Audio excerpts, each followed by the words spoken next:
Well, good evening to you once again, and this is Reggie Skyrock and Patriots. You know, we are common people doing uncommon things together. I'm Reggie Skyrock, and welcome to another edition of Shooting the Breeze with Patriots. Here we talk about current politics and today's events. We sometimes talk about God, world events, and anything that concerns us as conservative people. Well, today, we have with us our special guest, Kaaryn Walker. She's the founder of Black Conservatives for Truth, a social media-based organization dedicated to expanding the Republican Party by actively, engaging with like-minded minority voters to become politically involved and promote conservative principles. Now, Kaaryn is so passionate about providing accurate information, I could attest to that, as it relates to decision-making processes concerning government policy. Now, she has provided Georgia election insight on several local and national news organizations. So I'm going to do a Johnny Carson right here. Help me welcome here to the program, Kaaryn Walker. Hey, Kaaryn. Thank you. Hey, welcome to the show. Welcome. I am so excited about having you here on tonight. And it's just such a treat. It's such a treat because you are in the most prevalent area that I'm so interested in because, you know, we got to roll the clock back a little when we talk about the 2020 elections and the senatorial race that happened in your state, Georgia, been on my mind, you know, and I want to know what happened to Georgia. So we're now stuck with Senator Ossoff and Warnock. Okay, they won in the 2020 senatorial election down there. I want to know what happened, why, and Kaaryn, what were you doing? Well, you know, we put our best foot forward. It didn't work out for us this time. The runoff election for the U.S. Senate was a little different than the general election. I think that, honestly, we lost because we had a lot of voters that became disenchanted with the fraud that was occurring in our state in the general election. Hold on, Kaaryn. You said fraud. So now you're down there in Georgia, in the Peach State, and fraud. So was there actual fraud? I heard that. I never heard that it was verified. So what actually happened according to your knowledge and what you know? Oh, we definitely had fraud during the election. I'm not saying that it was enough to change the outcome. Okay. So me saying that there's fraud, I'm not saying. Some people say this election was illegitimate, and that Biden should not have won. The point that I can say, I'm not clairvoyant, but I can say there was definite fraud that needed to be addressed. And the bottom line is Republicans did not have faith in our election process, the integrity of the election. And that is needed if you want people to show up to vote. Yeah, absolutely. And so what happened, we had quite a few, about 750,000 Republicans that voted in the general election did not vote in the runoff. Wow, that's shocking. And I kind of, I had the, as Chris Matthews would say, the thrill up my leg that was going to happen. You know, I just knew that was going to happen because I felt for you guys down in Georgia who had to participate. I was like, now you want these people to come and vote into a system that they feel as though the integrity is not there, but you want them, you know, on board again. But then, you know, with the Patriots here at the same time, we don't think the candidates that were running, that they were echoing our voices. Okay. Mm-hmm. So that could have been a contributing factor as well. I agree. The bottom line is what Republicans wanted is what the reason that we voted for Donald Trump in 2016. We voted for him because we thought that he heard our voice. He was listening to us. We voted for him in 2020 because we felt he heard our voice and he was listening to us. The problem is during the runoff and all of this election process, we did not feel that many of our election officials were listening to us. Many Republicans felt that some of the candidates were not hearing us. And when you don't feel heard, you sometimes tend to stay home. Right. Yeah. And that seems like what happened in Georgia. I kind of knew and had the feeling that Warnock was going to be successful in his candidacy.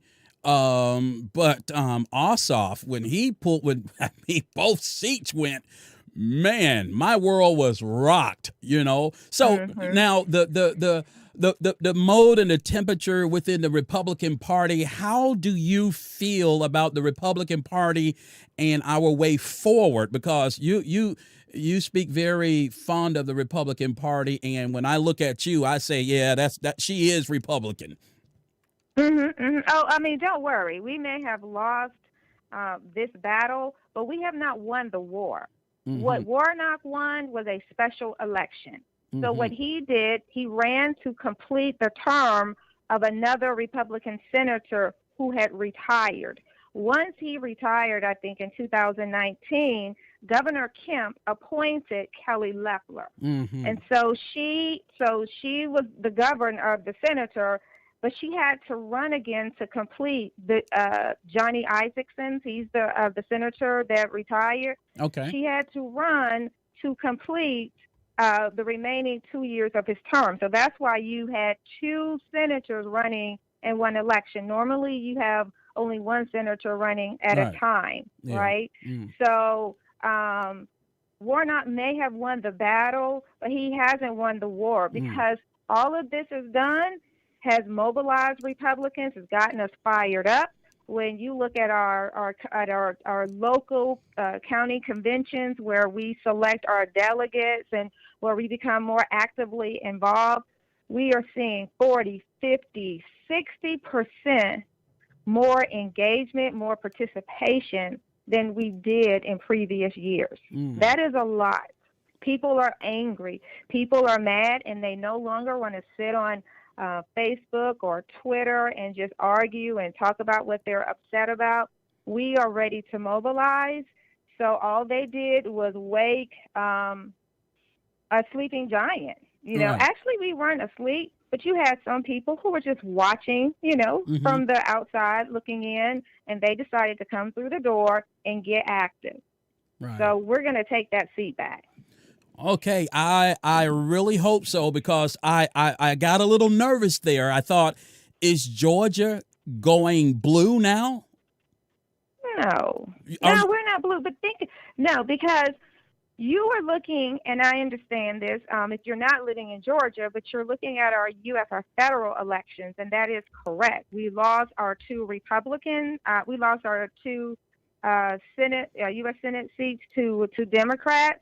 But we have a Republican governor, a Republican Secretary of State, Lieutenant Governor, Attorney General, and we still kept control of the Georgia State Legislature.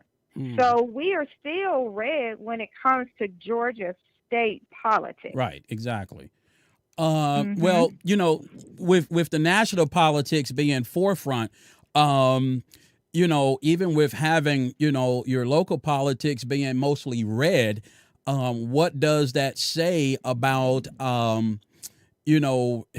this past election? You had all of these people in place. What is changing now? Where are they headed now and doing something about voter integrity? What's going on in your state? I hear a lot of other states are changing different things to make it, a lot less problematic for that to happen. What's going on in Georgia now? I'm really concerned about Georgia because it's next to my home state of Florida. I have no complaints about Florida, but Georgia, you got Georgia on your mind. Yeah. Oh yeah. I'm getting, and then the young lady, what's her name?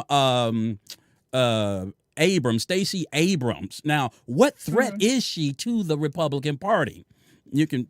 Um, well, some people would say she's a thorn in our flesh. I choose to say she has mobilized us. She has actually brought us closer together. Mm, She tried to tear the party down, but really what she's doing is just making people just get off the couches, get active. I will say that Stacey Abrams, she is accomplished at what she's doing. She's good at being liberal. She's great at being progressive, and she's great at mobilizing liberals. However, what she doesn't have on her side is facts. mm. She doesn't have the facts on her side. And I'll tell you, Georgia, we are leading the way with election integrity with our new election laws. And you know how you know they work? You know our election laws are good and they work, the ones that we just passed, because Stacey Abrams insists on telling, part of the truth Mm. and then a whole lot of spin, to make the law seem like it's something that it is not. Because actually, several points in our election laws is exactly what the Democrats were asking for years. Mm. And when they had it, it was terrible. But now what? When they wanted it, it was great. But when we decide to do it, it's terrible. Right. Yeah. And so, our laws are the election laws is very good. But if you listen to the media, they will make you think that we're preventing people from being able to drink a bottle of water. I don't know if you heard about that. Yeah. They do that. They do that well. That's the only alternative argument that they have, because they have no argument. They have no argument. And the number one argument is this no excuse absentee ballot voting. Right, yeah. And they were trying to say that we are trying to do away with it to disenfranchise minority voters. Do you know that law has been in place since 2005, no excuse absentee ballot voting? And do you know who passed that law? It was Republicans. And do you know who was against the law? It was Democrats. In 2005, Democrats were against no excuse absentee ballot voting. Oh, wow. And now, but now they're so for it.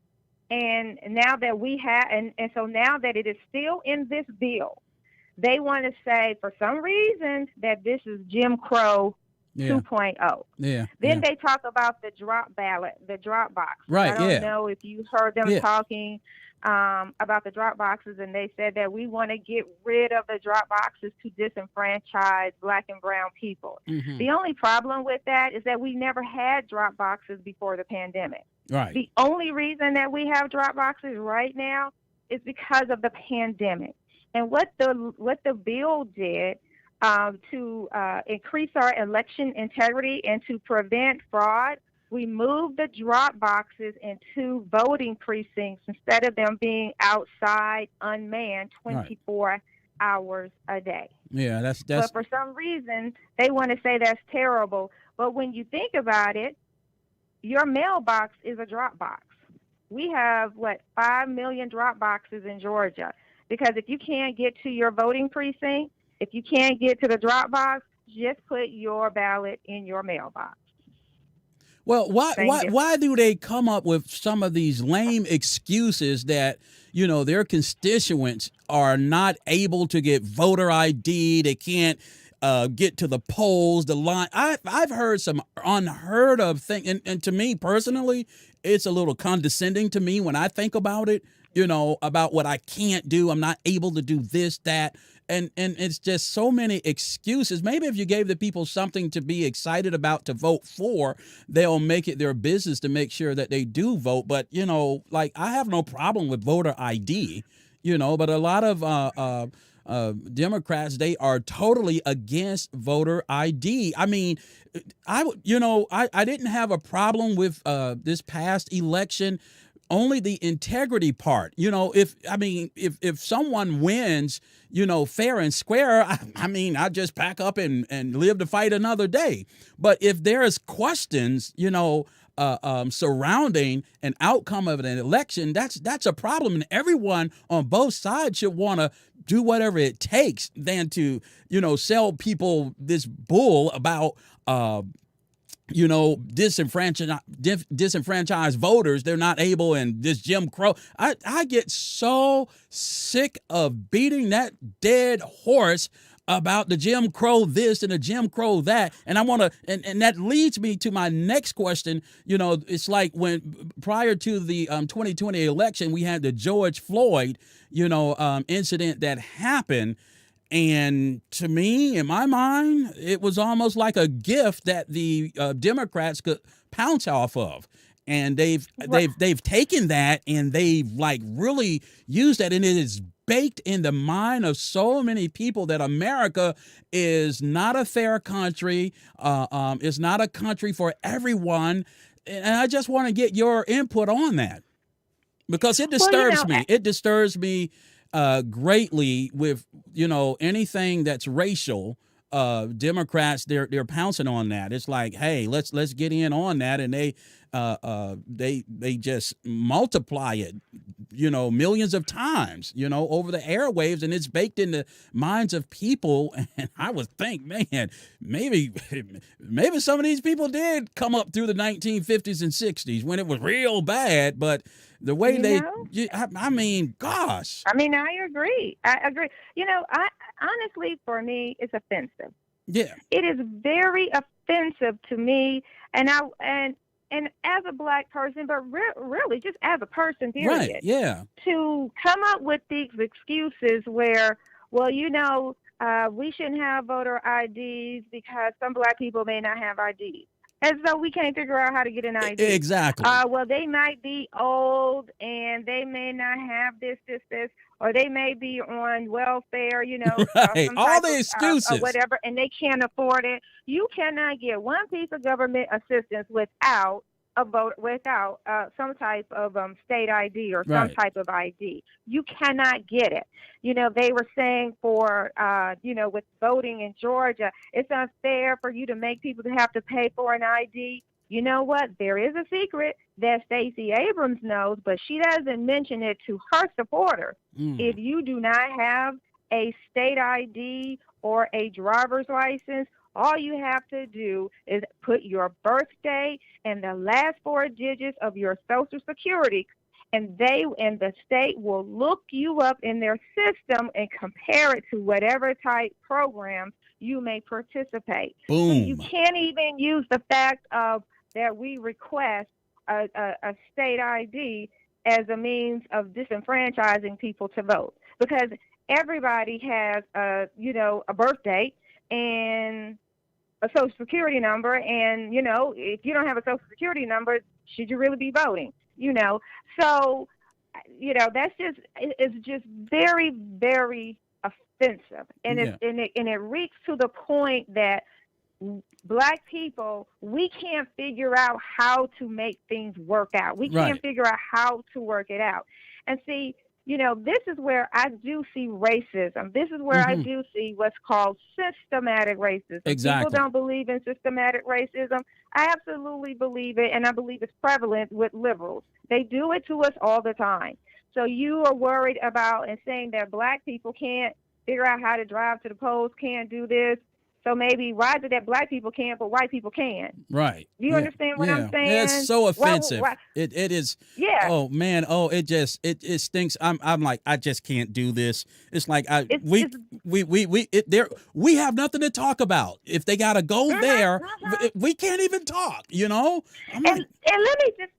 me just tell you, and I don't know if you were going to talk about this, but I have a lot of people, because I am a Black Republican conservative. I'm a conservative first, but I have several people that come to me and ask me my perspective on certain things, And race is a really big issue Wow. from blacks and whites, Republicans and Democrats, because they just kind of want to know where I stand. And whenever I tell a Republican, especially Republicans, that I actually do believe in systematic racism, they kind of recoil, like, I don't know, da da da da da.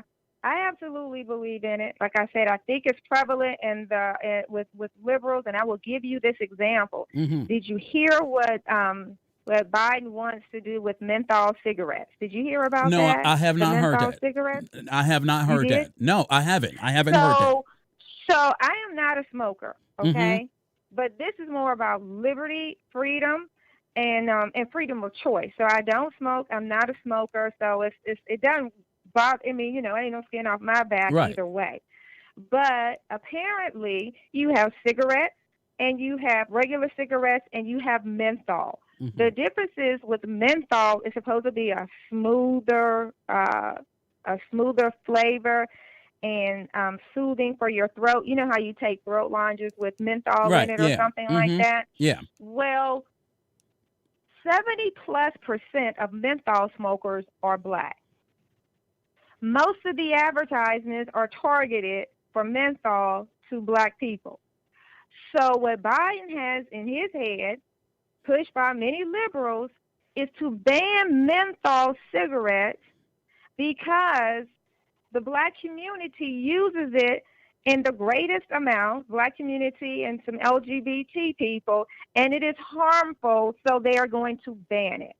Now, to me, good intentions is fine, but it's results that count, and what you are doing is it's just belittling black people as though we cannot make up our own mind for what it is that we want to do. Right, exactly. If you have 70% of advertising going towards black people for menthol, that's because black people like it. But you also have a greater percentage of non-menthol cigarettes to white people.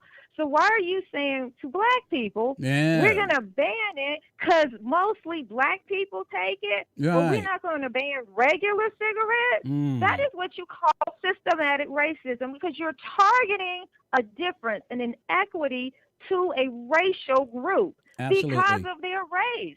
Black people, if you want to smoke menthol cigarettes, they should be able to smoke it make that just choice. Like anybody else who smokes regular cigarettes. Exactly.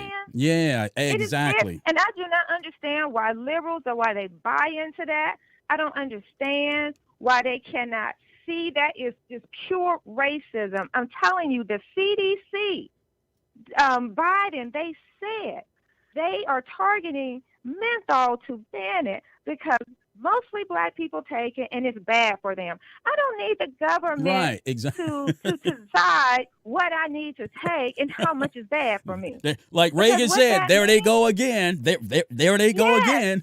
Because you got them telling black people, you don't need to take this because it's bad for you. But everybody else who want to smoke regular cigarettes, you know what the difference in harm between menthol and non-menthol cigarettes is? Nothing. They're both dangerous. Right. They're both dangerous. So it is things like that that the Democrat Party does.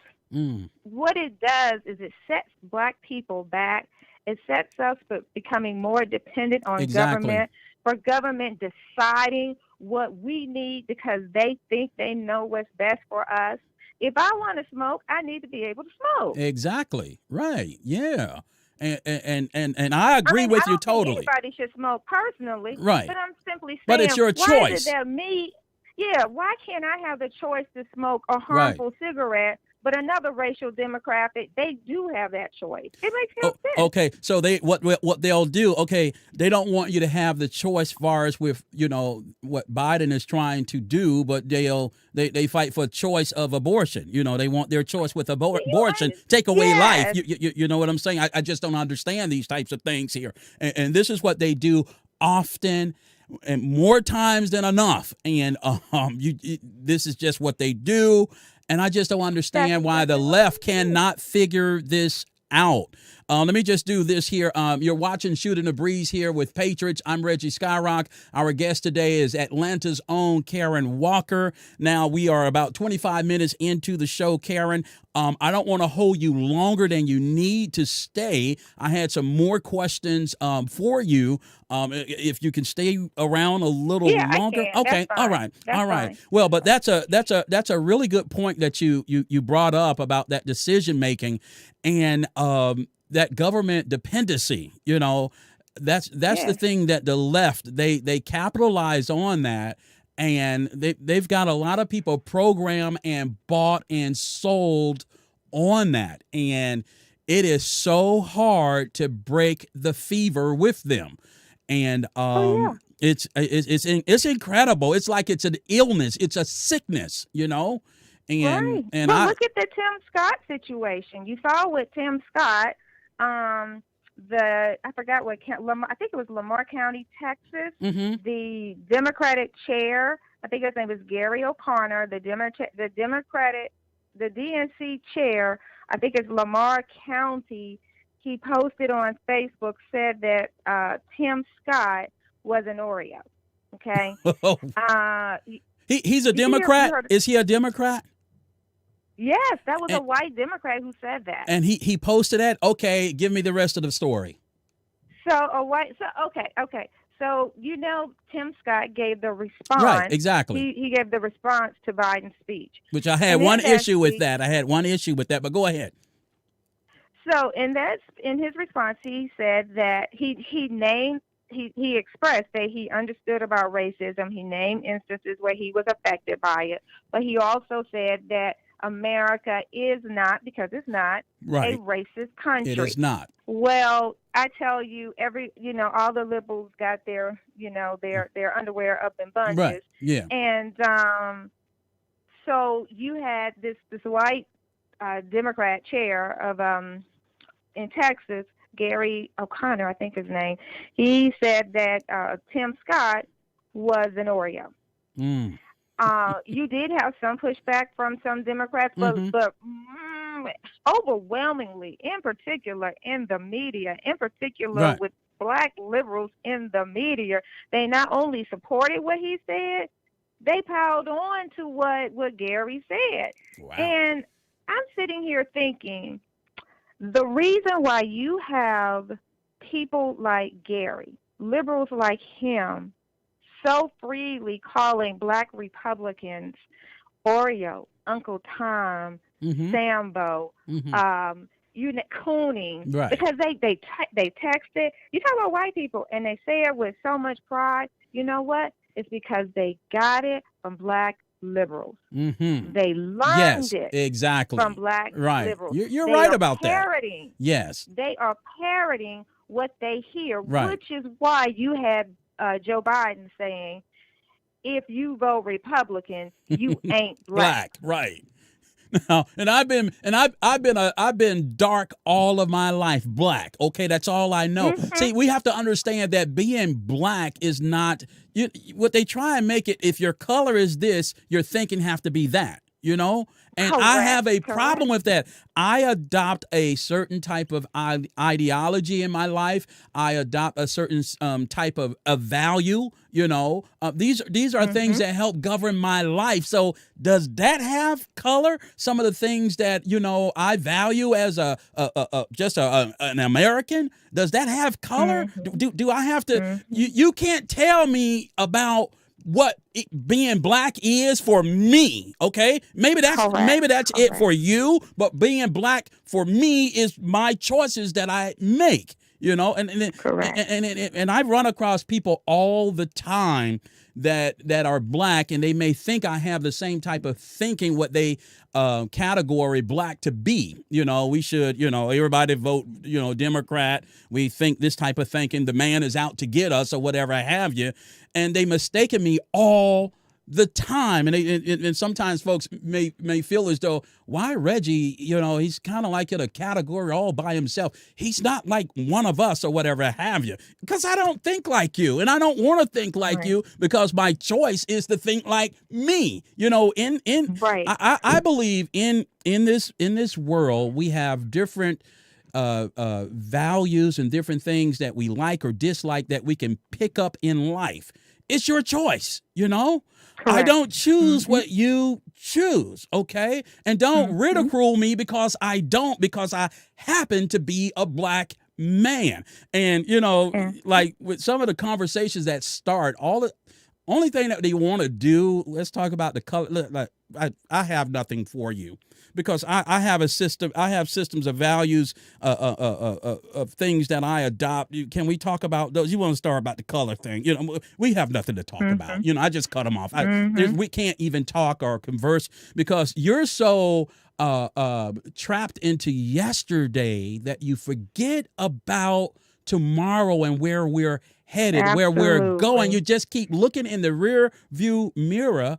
And I just don't understand. It's like you can't have a conversation. Well, we gotta look back first, you know. And it's like always trying to, you know, fix spilled milk. I think race relations you can't look back going forward at the same time. Yeah, that's what they do. They do. We learn from our past. We improve. At a point in time here in America, I thought race relations was off to a good start until, and this is my words, until the election of Barack Obama. That's when everything just fell off the rails then. And all of this and race, this critical race theory, okay? You heard of critical race theory? What the heck is that? You know, they're trying to inject this into businesses, companies, corporations. You know, whites are racist, but they don't know it. You don't think, you know, folks should know whether they are racist or not? No, I'm not racist. I just don't like you.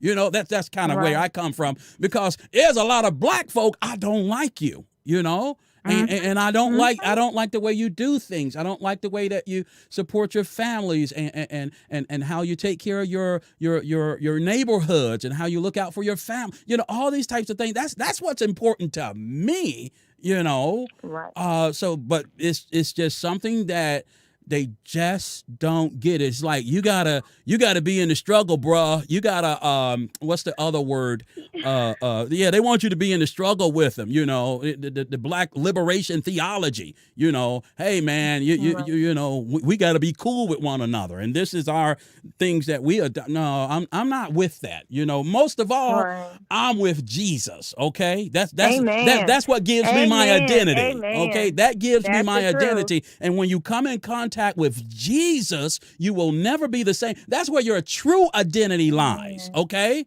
Amen. That's when I really learned, because I used to be where they were, but until I met Jesus and he gave me my identity, I was like, oh my God, I had this all wrong. And in the body of Christ, there is no color.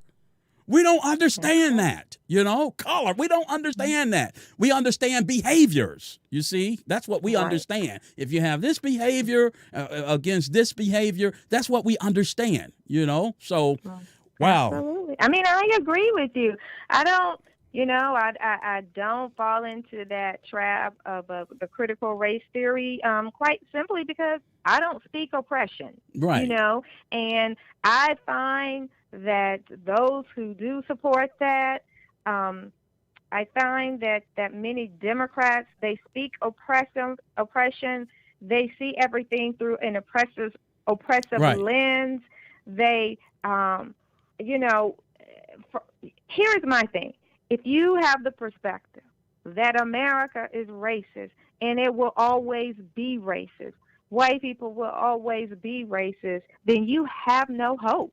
Right, exactly. But that is not what God has given us. No. We have hope. Yes. But if you have that position that they're going to always be racist and oppressing black people, that means you see yourself as under the thumb, under the foot of those who you think oppress you. But then you want to go say, I need my oppressor to stop oppressing me. How do you say America is racist? How do you say white people or the majority of white people are racist and still go to them to have them to fix your problem? Right. If I know you don't Boom. like me, do you think I'm going to ask you to help me? No. And see, here is the thing. When black Republicans, and I'm not making this a black right Right, issue, but exactly. these are the kinds of things that I talk to when I speak to like-minded Republicans. They were Republicans oftentimes, they don't even know it, but like-minded black people to get them to see or just to think a different way. I'm not trying to say I'm trying to save anybody or anything like that. Mm-hmm. All I want to do is give you an alternative. So why is it that everything you see is oppressive and then you want them to help?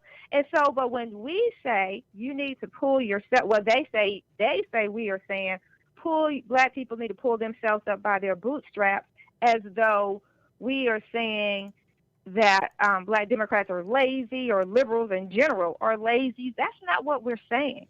The reason why we say you need to do this on your own is because we feel that you, that I, Right. that me, that they are the best solution to fix their life. I don't believe that government knows more about me and my needs than I do. Absolutely. I don't believe that what I'm saying? I don't believe that any other person other than me, my family, and my loved ones can do that.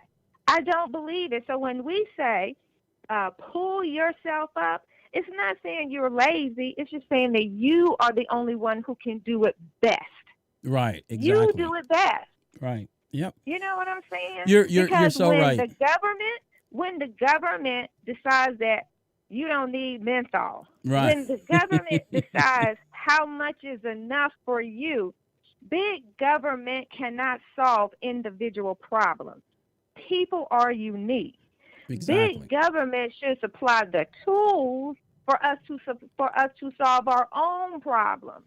But people need to understand solving your own problems means there's a risk of failure and success. Exactly. You cannot risk success unless you risk failure. Exactly. You can't have success and not risk failure. Right. It's not possible.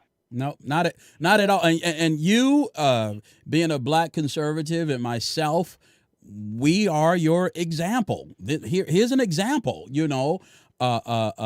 We had to work from the bootstraps, and there's nothing wrong with it. Even whites have to work from their bootstraps up. It's nothing wrong with that. That is a way of life. That's a life skill all of us need. This is something you should have had training for when you were being raised as a kid. But if you've come from not such a humble beginning, things happen, and different lessons and families are not as structured as they should be. But this is why we talk about the family structure is very important, Let me tell you.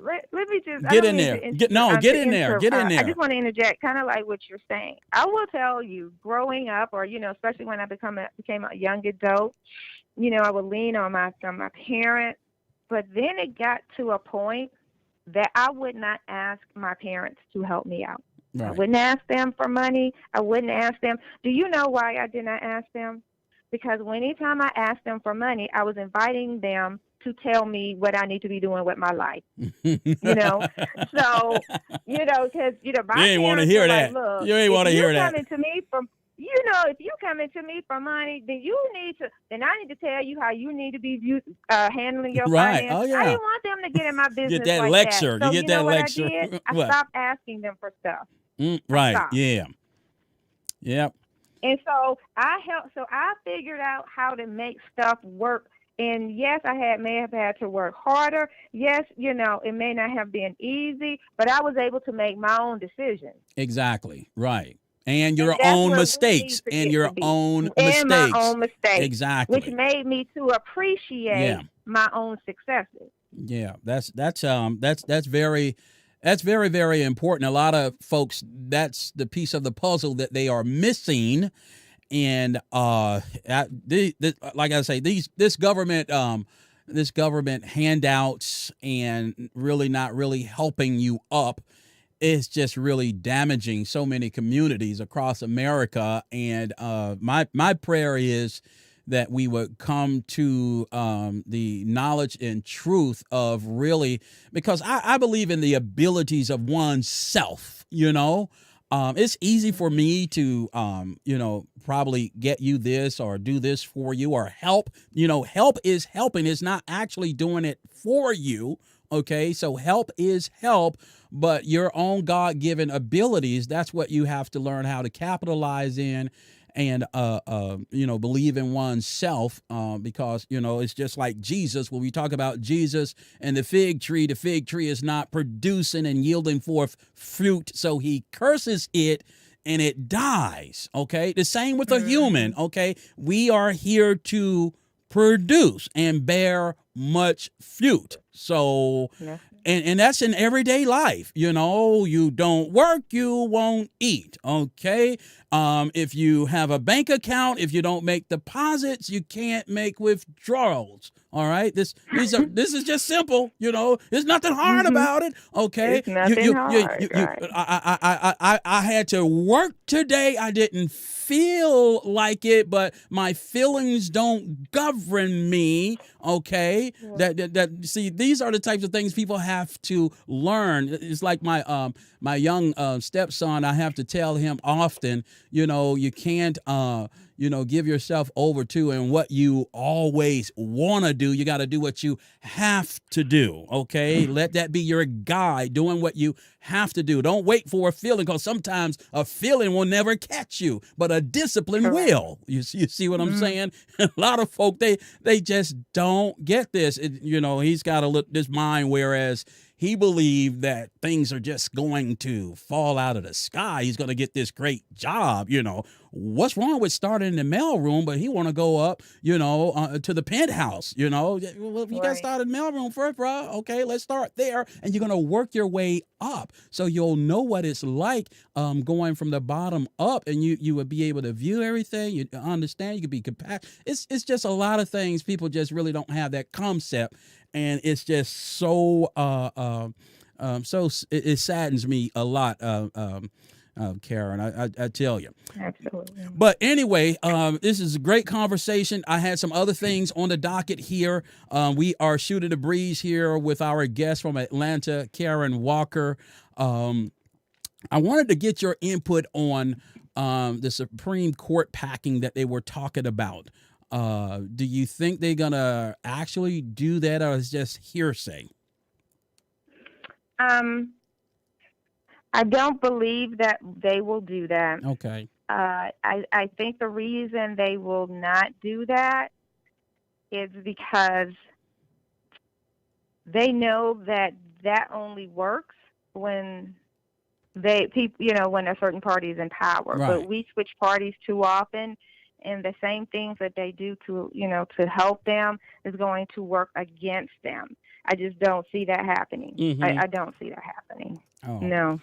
Well, no. I really... I could be wrong, but Mm-hmm. I don't see that happening. I think they were talking about packing it to, was it 12 or something like that? Yeah, exactly. Yeah. Mm-hmm. That was just, that would just be a disaster if they did something like that. That would really let me know these folks they're scum. That's just what they are. They are scum. If they did something like that, we're going to change it so it can be in our favor. Okay, I can see if some open seats were there. I mean, I expect for you to put your people there, That's the thing. Now, I did get in, I was reading an article the other day about Nancy Pelosi. She is very optimistic about holding the House in 24. So what do you think in regards, and I'm going to be, I don't know what the Republicans are up to. What is their plan forward? Okay, I'm not hearing and not feeling the political climate on that. What do you have, Kaaryn? Well, I don't believe that they will, personally. I'm focused more so in Georgia. Right. I think it's going to be harder. Typically, when you have an election midterm, the losing party picks up seats. So I think, this, unfortunately, we are so polarized. I believe that we're even more polarized now and I thought we were polarized under Obama. Mm. We are just such a polarized nation. Right. Yeah. So unfortunate. I don't. It's very, very unfortunate, but I think that we are going to reclaim our seats.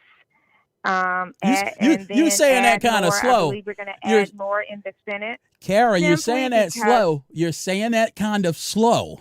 Okay. Well, I'm thinking. I do believe we are, and and I'm thinking because just all across America, you have so many Republicans that is sick and tired of being stepped on, being forgotten about. Do you understand? Oh, yeah, deeply and understand. And I will tell you, I do. I appreciate President Trump for mobilizing and getting people fired up. He has gotten voters fired up. He had more voters, supporters in the 2020 election than he had in 2016. Right, exactly. He brought new people in. And I'm going to tell you something.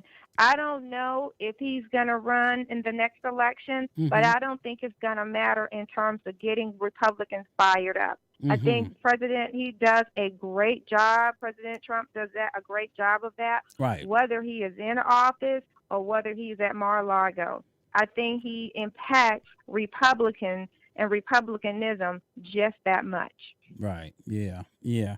Well, hopefully, we shall see. I did hear something about DeSantis in Florida. That was something that people were looking at, which I think I would love that. I would really love that. If he gave it a shot. I think so. I will take a look there. I'm just, you know what? I'm not going to say who I will or will not support simply because I don't know who's running. Right, but exactly. I just find it very interesting to see, I'm looking for those dark horses to come up. It's just going to be interesting. And I will tell you, I'm going to have my pajamas on. I'm going to have my onesies or whatnot. I'm going to have my big fluffy house slippers. And I'm going to have a big old bowl of popcorn in front of a fireplace. It's going to be a show. Right? Right. And I'm going to be watching Fox News. I'm going to watch Newsmax. I am going to flip on the CNN so I can throw a tomato at the screen. And I don't broke 2 televisions off of them. I can't do that no more. I broke 2 television flat screens. I can't do that anymore. I want to get a larger television, so I figure maybe if I can break it watching CNN, then maybe my husband will purchase me the one I want. Oh, hey, that's a good way of looking at it. Oh, right, man. I tell you, this has been really, really good here, Kaaryn. And that was one of my questions that about what we think Trump, his way forward, what he's planning on doing. Yeah. And like I say, when I look over all of the sea of potential candidates, you got to find someone. I mean, after Trump, that's a tall order there, who, and I really don't see anyone that may be Trump-like, other than in my view, than DeSantis out of Florida. But he's a little bit more moderate in temperament. So, but I really like the guy. I watched him, get elected to office, and I like what he's doing in Florida. I think that will be a great way forward. But we have to see who's going to come up and who we'll have to choose from. It's going to be quite interesting. I do know that. We got to make Biden a one-term president. That's for sure. There's no doubt about that. Yep. And the unfolding of the border crisis that's going on. I really don't know what's becoming of that mess. And I know it's all of the heat that I think things were kind of tampered down with Trump and the agreement Mm-hmm. he had with Mexico. Things were going quite Mm-hmm. well, and all of a sudden, everything just burst loose. The door is open. Come on in. The floodgate is open. Come on in. Whether you have the virus or not, we don't care. Just get here. It's, Just get here. yeah. That's something that I would love to talk with you about that. Mm-hmm. We will have, if we had some more time. Mm-hmm. We'll bring you back. We'll But just have to bring you back. I wish you will, because I really enjoyed this, and I wish I had more time. Mm-hmm. You're just wonderful to speak, to speak with. I feel like I'm just chatting with you in my living room. Yeah, that's what we do here. Common people doing uncommon and doing things uncommon. together. Yeah. And you definitely are. You are doing your thing. Yeah. And I so admire you. I do. Well, I do. well, Kaaryn, you helped start a lot of this here, so you just keep doing what you're doing down in the great state of Georgia. And I'm gonna stop right here, ladies and gentlemen, my audience, Kaaryn Walker. We want to thank her for joining us here on tonight. Now, your social sites and any relevant information you want to plug, go ahead and do that. If people want to get in contact with you, do that for us, won't you? Just go to Black Conservatives for Truth. We're on Facebook, and if you go there, we have a closed group, because just so that you can feel like you can speak your mind. And we love to do meetups around the country. Mm-hmm. We've had meetups in Georgia, and you just meet people, and so many people who are just not engaged because they feel they are the only one who think like they do. Right. And when they realize there's others, that's how you get mobilized. When you see you're not alone, and you see you can walk arm in arm with someone, that's how you create a force. That's how you become a force. Mm-hmm. And that's what you are doing when you are speaking to all of your listeners. You are mobilizing a force. You are creating a drive towards conservatism, a drive, towards the Lord. You are doing a good work. Well, thank you, Kaaryn. And we're going to have you back here. So keep Georgia in play for us. Do your darndest and keep doing what you're doing. And we really appreciate what you've done so far. And we know you're going to do much, much more. And I forgot to ask you about your political aspirations. I see you. We'll do none, not right now. I want to be an influencer. I want to be grassroots. Yeah. I want to get people mobilized. Yeah. And then we will see what will happen. Yeah, that's kind of like me. I think we got that in common. Well, you take care of yourself and your family, and we're going to have you back on the show soon, okay? Thank you so much. All right, thank you. Bye-bye. Okay, you can catch us next month, and every first Monday of each month, our guest on June 6th is going to be founder of the X for Boys Preparatory School, King Randall, on the next Shooting the Breeze with Patriots. Hope you can join us then. Had a real good time with Kaaryn Walker. We're going to have her back here on the show.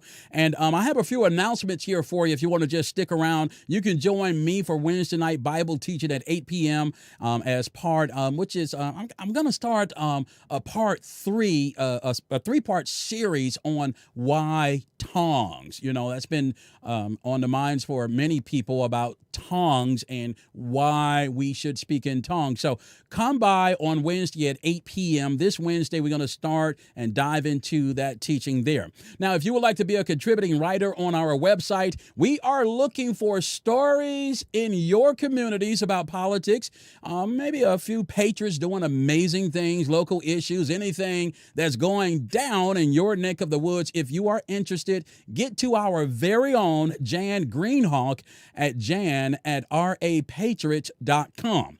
You are also invited to join our very own Matt Dark and the Unvarnished Truth channel on YouTube. Hey, he makes some really great presentations there for you, and it's all about truth as it pertains to our everyday lives with politics. Beware, okay? Just beware, because it is the hard truth. I hope you can stand it. Okay. Hey, you can also check out our events calendar on our website. You can submit your events, post photos, web links, and all the pertinent information that you need for your announcement. Go there at rapatriots.com. You can join our private social platform on the band from our website as well, rapatriots.com. Click on the band icon there. You can subscribe to our email list. Join our text club by texting the word RA Patriots to the number 78000. Now, if what we do here at RA Patriots is of some support to you, support us by making donations on our website. You can get there at rapatriots.com, or you can send a check of money order to Reggie and Patriots, P.O. Box 1613, Elkton, Maryland 21922. Always, you can contact me if you have any kind of questions, concerns, or comments. Go ahead and email me at reggie@rapatriots.com. All right, want to thank you for joining me here this evening. It's always a pleasure serving you in our American Republic. Okay? Please make sure you tune in for the next Shooting the Breeze with Patriots. Hey, you got to come here. It is going to be on like popcorn. Enjoy the rest of your evening. Thank you so much for watching. I'm Reggie Skyrock.